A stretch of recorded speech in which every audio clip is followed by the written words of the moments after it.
taong 1996, Makato, Aklan. Sa paglipas ng buwan ng taong ito, naging maayos ang pagkakaibigan ng albularyo at ng singyo. Ni minsan ay hindi sila nagkaroon ng hidwaan, gawa ng parehas silang marunong magpakumbaba sa isa't isa. Ayon kay Badong na mabait itong si Primo na siyang hindi nakikitaan ng ibang tao sa kanya. Sa ilang buwan niyang pagkakakilala kay Primo, ay doon niya napagtantong napakalayo ng ugali nito sa inaakala ng karamihan. Dahil sa alam na ni Badong ang ugali ni Primo, mas lalo pa silang naging malapit sa bawat isa. Kapag merong pangangailangan noon si Primo, ay pinupuntahan ito ni Badong na siyang labis na ipinagpapasalamat ni Primo. Dahil din kay Badong, kaya nakahanap si Primo ng isang babaeng nagpatibok ng kanyang puso. 3 buwan lamang ang lumipas noong mismong taong yon, napagdesisyonan na ni Primo na magsama sila sa iisang bubong. Doon pa rin sila nanatili sa pamamahay niya, gawa ng mas malaki ang espasyo nila sa ipinamanang bahay ni Mamay Nitay. Kung hindi ninyo na itatanong, ang naging asawa noon ni Primo ay hindi nila kababaryo. Nasa ibang barangay ito ng Aklan at isa ding kaibigan ni Badong. Nagkakilala sila ni Oming nang minsang ipinasyal ni Badong si Primo sa barangay nila Oming. Unang pagsipat pa lamang dito ni Primo, ay alam na niyang ito na ang makakasama niya habang buhay. Dahil sa medyo may tindig naman si Primo, kaya agad namang nahulog sa kanya ang dalaga. Sa pagsapit ng buwan ng Nobyembre, nagbunga na nga ang pagmamahalan nila Primo at ni Oming. Sa unang pagbubuntis ni Oming, ay maraming preparasyong inihanda si Primo at Badong upang maging handa sa mga nilalang na maaaring magtangka sa una at huling anak ni Primo. Maraming ibinigay na pangontra si Badong sa asawa ni Primo na siyang labis na ipinagpasalamat nito. Dahil sa purong kaliwa itong si Primo, ay puro palipad hangin lamang ng sumpa ang ginawa nito papaikot sa kanilang tahanan. Isang hapon, habang nagsisiga itong si Primo ng balat ng nyog, ay dumating si Badong sa kanilang bahay. Meron itong ibibigay na prutas sa kanyang asawa upang mas lalong maging malusog ang sanggol na nasa sinapupunan nito.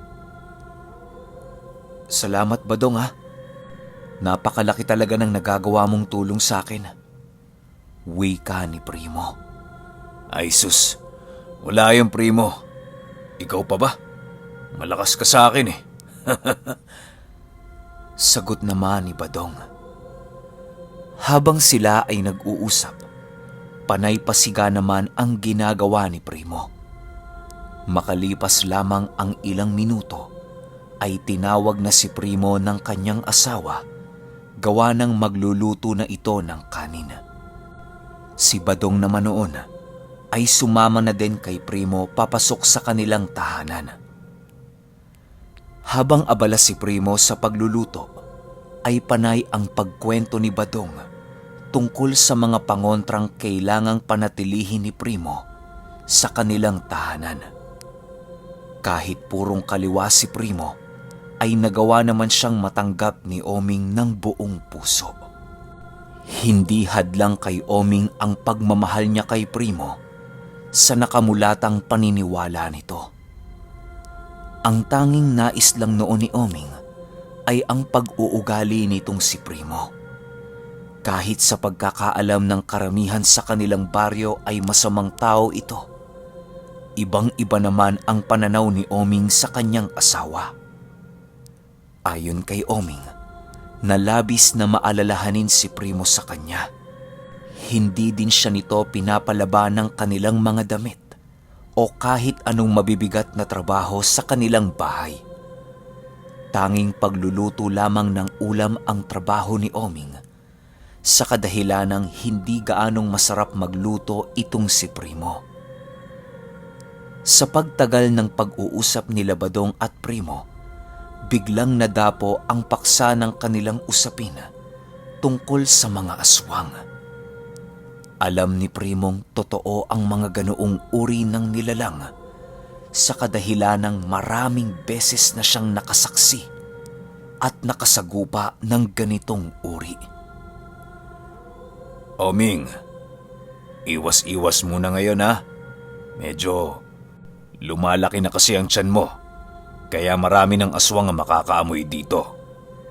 Kung pwede sana, kapag lalabas ka ng iyong bahay o tutungo kung saan-saan, magpasama ka kay Primo para mabantayan ka niya.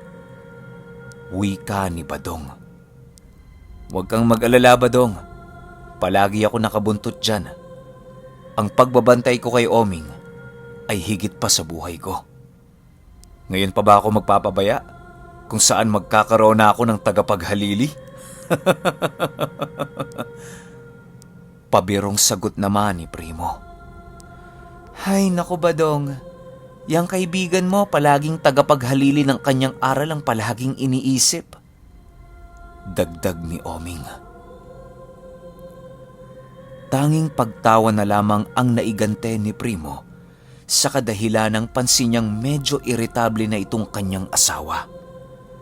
Pinili na lamang niyang magluto at hinayaan sila Badong na mag-usap. Matapos kumain nila Badong ng hapunan, ay siya namang pagpapaalam nito kila Primo. Sa pag-alis ni Badong sa kanilang tahanan, ay ang paglipad naman ng isipan ni Primo. Animoy meron itong iniisip na bagay na napaka-importante. Hoy Primo, may bumabagabag ba sa'yo? Tanong dito ni Oming. Masyado lang ako nangangamba, Oming, para sa ating anak. Alam mo naman, wala akong gaanong kapangyarihan pagdating sa pagbigay ng proteksyon para sa aking anak. Mabuti na lang talaga at meron akong kaibigang maaasahan. Pero huwag kang mag-alala, Oming. Nakahanap na ako ng nilalang na maaaring tumulong sa atin. Sagot naman ni Primo. Nang tuluyan ng makalayo si Badong sa kanilang bahay, pinili na din ng dalawang pumasok na sa kanilang silid. Habang papasapit ang lalim ng gabi, ay siya namang paghahanda ni Primo sa mga bisitang madadapo sa kanila. Magbabandang 7:00 pa lamang noong mga oras na yon, pero panay palipad hangin na ang ginagawa ni Primo na sinasabayan ng mga ordinaryong insekto. Matapos niyang gawin ang unang depensa ng kanilang tahanan, ay hinintay niyang makatulog itong si Oming upang matawag ang mga bubuo. Masyadong masama kasi kay Oming kapag nasilayan niya ang bubuo, gawa ng ikahihina ito ng kanyang sistema. Habang ginagawa ni Primo ang depensa sa kanilang tahanan, ay nananatiling nakaupo lamang sa kanilang silid itong si Oming. Hinihintay lamang nito ang pagbabalik ni Primo upang maihatid na siya nito sa kanilang silid. Matapos makapagpalipad hangin ni Primo, agad naman niyang tinungo si Oming upang samahan ito sa kanilang kwarto hanggang sa ito ay makatulog. Nang makatulog na si Oming, ay siya namang paggawa ng ritual ni Primo upang tawagin ang mga bubuo. Bagamat alam ni Primo ang magiging epekto nito sa kanyang mag-ina, ay wala siyang pagpipilian. Hindi ginawa ni Primo ang ritual sa loob ng kwarto, bagkus ay ginawa niya ito sa kanilang sala. Araw-araw tinatawag ni Primo ang mga bubuong kanyang alaga upang maging ligtas ang kanyang mag-iina. Batid din ni Primo ang epekto nito sa kanyang sarili, pero hindi ito mahalaga para sa kanya, sa kadahilanang ang nais lamang ni Primo noong mga oras na yon ay ang mailigtas ang kanyang tagapaghalili, kahit kapalit pa nito ay ang kanyang buhay. Sa paniniwala kasi ng singiw, kahit hindi mo naturuan ng husto ang iyong anak, ay matututo ito ng pamamaraan ng pagiging singiw. Ang purong dugo ng isang singiw ay matututo ng aral ng kanilang uri sa pamamagitan lamang ng pagsilay sa kanyang ama o sa kanyang ina na isang singiw. Sumapit ang lalim ng gabi. Nakapaghanda na nga itong si Primo. Napakaraming bubuo ang nasa labas ng kanilang tahanan na siyang bumabantay dito. Umiikot-ikot lamang ang mga bubuong yon sa bahay nila Primo. Di ito nakikitaan ng mga ordinaryong mata ng tao, gawa ng meron itong sabulag ng tikbalang. Ayon kay Primo, na ang mga bubuo tuwing nagbabantay sa kanilang tahanan ay parang itim na buhawi na kung kanyang titingnan. Wala kasi itong hugis kapag lumilipad ang mga bubuo sa ere. Ang tanging nakakakita lamang sa mga bubuo ay ang itim na buhangin na siyang pangunahing sangkap sa pagtawag dito.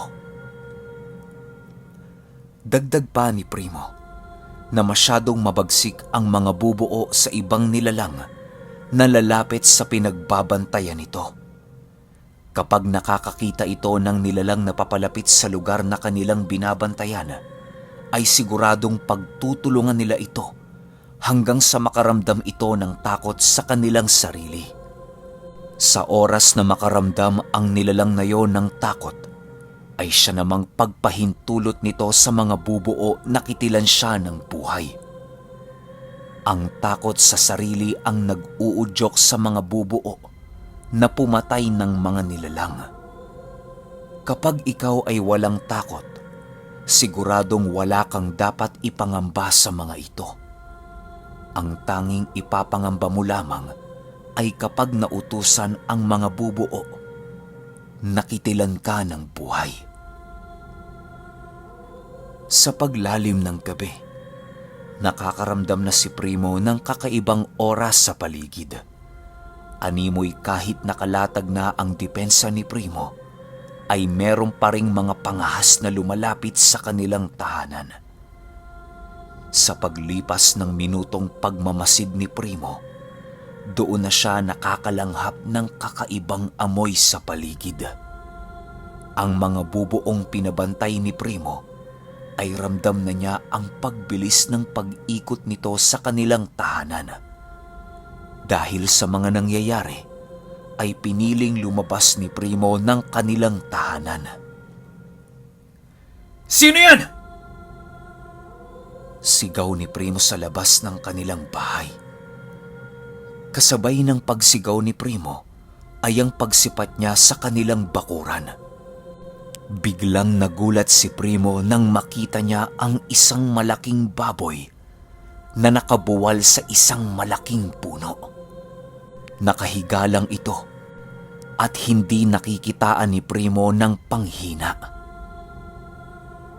Ang mga insektong pinakawala ni Primo sa kanilang tahanan ay labas-masok na sa loob ng ilong ng baboy na siyang indikasyon na wala na itong buhay. Dahan-dahan itong nilapitan ni Primo upang tingnan ng malapitan. Di pa man siya nakakalapit sa baboy, bigla siyang napatigil nang makita niyang merong isang mahabang kamay ang unti-unting humahawak sa paa ng baboy. Paghawak nito sa baboy ay agad itong hinila ng dahan-dahan.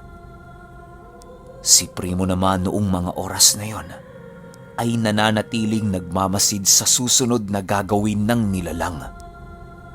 Nang mapagtanto niyang papatakas ang mga ito, ay doon na siya gumawa ng hakbang. Dali-daling kinuha ni Primo ang kanyang 3 ginintoang buhok sa kanyang mga kamao.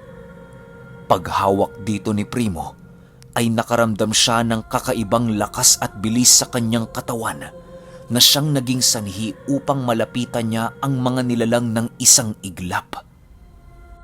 Agad namang napatigil ang kamay na nakita ni Primo dahil sa ginawa niyang pag-apak sa katawan ng baboy. "San mo to dadalhin?" tanong dito ni Primo. Sa unang tanong ni Primo sa nilalang ay hindi niya ito narinig na sumagot. Patuloy lamang ito sa paghihila sa baboy kahit nakaapak dito si Primo. Ilang minuto pa ang lumipas ay hindi na nakatiis itong si Primo, kaya ang ginawa niya ay ang kamay na mismo ng humihila ang inapakan nito. "Pangalawang beses ko lamang tong uulitin sa'yo. Saan mo to dadalhin?" Galit na tanong dito ni Primo. Tanging pag-angil lang naman ang ginawa ng nilalang sa pag-apak dito ni Primo. Dahil sa sobrang galit ni Primo sa nilalang na yon, ay hindi na niya napigilan ang kanyang sarili. Kasabay ng pag-angil ng nilalang ay ang pagtadyak ni Primo ng malakas sa braso nito.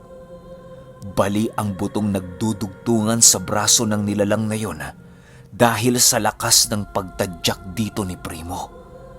Agad namang tumayo ang nilalang nang makaramdam ito ng labis na sakit na nagmumula sa kanyang kamay.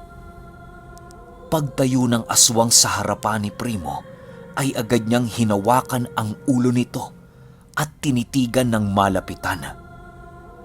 Kahit amoy na amoy noon ni Primo ang baho ng aswang, ay hindi ito naging sapat upang hindi niya makayanang makipagtitigan ng malapitan dito. Matapos itong gawin ni Primo, ay siya namang pagbalibag niya sa aswang na yon. Halos tumalbog ang katawan nito sa lupa dahil sa lakas ng pagkakabalibag dito ni Primo. Agad namang tumayo ang aswang at nagtangkang tumakbo papalayo. Kahit paika-ika na ang aswang, ay pinilit pa rin itong tumakbo papalayo. Nang makalayo na ito ng bahagya kay Primo, ay siya namang pag-utos ni Primo sa mga bubuo na salakayin ang aswang na nangahas pumasok sa kanyang pamamahay. Pinasukan ng mga bubuo ang lahat ng butas ng katawan nito na siyang naging sanhi upang magkaroon si Primo ng kontrol sa aswang na nangahas na magtangkang kumuha ng kanyang anak. Matapos itong pasukan ng mga bubuo, ay siya namang paglapit dito ni Primo upang tanungin ito ng masinsinan. "Meron pa ba kayong ibang kasama? Anong ginagawa niyo sa pamamahay ko, ha?" Gigil na tanong ni Primo. "Wala na ho. Nadala lang ho ako ng kasama ko." Sagot naman ng aswang. Nang marinig ito ni Primo, labis-labis na lamang ang galit niya sa mga ito. Habang nagsasalita ang aswang na yon, ay panay ang pagpasok at paglabas ng maiitim na buhangin sa bunganga nito. Nanginginig din ito habang nagsasalita na siyang epekto ng mga bubuong pumasok sa kanyang katawan. Matapos itong marinig ni Primo, ay bumalik siya sa loob ng kanilang tahanan upang kumuha ng isang basong mais. Pagbalik ni Primong daladala ang isang basong mais, ay nilagay niya yon sa harapan ng aswang na siyang agara namang pagpulot nito dito. Ang ginawa ni Primo ay isang sumpa na siyang magbabawal sa aswang na umalis sa kanyang kinaroroonan hanggang sa matapos niyang mapulot ang lahat ng butil ng mais. Hanggang pagsapit ng umaga ay mananatili ang aswang na yon kung saan itinapo ni Primo ang mga butil ng mais. Matapos itong gawin ni Primo, ay siya namang pagtalikod niya sa kinaroroonan ng aswang. Habang kumukuha ng butil ng mais ang aswang, ramdam ni Primo ang paghikbi nito sa kanyang kinaroroonan. Wala nang kinabukasang naghihintay sa'yo. Maaaring kapanig kita, pero walang kapatawaran ang ginawa ninyong kapangasan. Magsisilbing aral ito para sa'yo at sa iba pang nilalang na magtatangka sa buhay ng anak ko. Masyado kayong padalos-dalos mambiktima ng sanggol nang hindi pinag-iisipan kung ano ang kayang gawin ng mga magulang nito. Galit na wika ni Primo. Pagpasok ni Primo sa loob ng kanilang tahanan, ay agad naman niyang tinrangka ang kanilang pintuan. Ramdam na ramdam ni Primo ang pagpapahirap ng mga bubuo sa aswang na yon. Kinaumagahan, maaga pang gumising si Primo upang tingnan kung merong pang natirang bakas ng mga aswang sa kanyang bakuran. Paglabas niya ng kanilang tahanan, ay nadatnan niya ang mga kokonting buhok nito sa lupa kung saan niya ito huling nakita. Alam ni Primong naagnas ang buong katawan ng mga aswang. Sa kadahilanang, isa din yon sa kakayahang taglay ng mga bubuo. Hinayaan na lamang ni Primo ang mga bubuong kanyang pinakawalan na magpagala-gala sa paligid habang tirik pa ang araw. Sa pagsapit pa kasi ng gabi, ang nakatakdang pagbabalik nito sa kanyang pangangalaga. Ang asawa naman noon ni Primo ay mahimbing pa rin ang tulog. Kaya ang ginawa niya ay siya na lamang ang nagluto ng kanilang makakain. Pagsapit ng 10:00 ay siya namang pagdating ni Badong sa kanilang tahanan. Doon ay naikwento ni Primo ang nangyari noong gabi na siyang labis na ikinagulat ni Oming at ni Badong. Primo, marami pang parating kaya maghanda ka. Huwag na huwag mong ikakalas ang mga pangontrang ibinigay ko kay Oming dahil masyado itong mapanganib para sa inyong supling. Kanina, habang naglalakad ako patungo sa inyong bahay, ay meron akong nararamdamang mga nilalang na nagmamasid sa paligid. Alam kong nakabantay ang mga yon, Primo, sa iyong anak. Kaya mag-iingat ka. At kung nais mo ang tulong ko, alam mo naman kung saan ako pwedeng puntahan. Wika ni Badong. Dahil sa mga narinig ni Primo, ay doon niya napagtantong mapapalaban siya sa mga susunod na buwan na pagdadalang tao ni Oming. Sa oras ding yon, ay nagdesisyon na si Primo na ilabas ang sikreto ni Mamay Nitay na minanapan nito sa kalulololohan niyang si Pedro. Okay, grabe, sobrang angas. Sunod kagad natin yung episode 6, tapos yung 7 tsaka 8 pagsasamahin ko sa isang kwento. So bale, 2 episodes na lang, isang 20 plus minutes at isang 40 plus minutes. Yun lang. Salamat.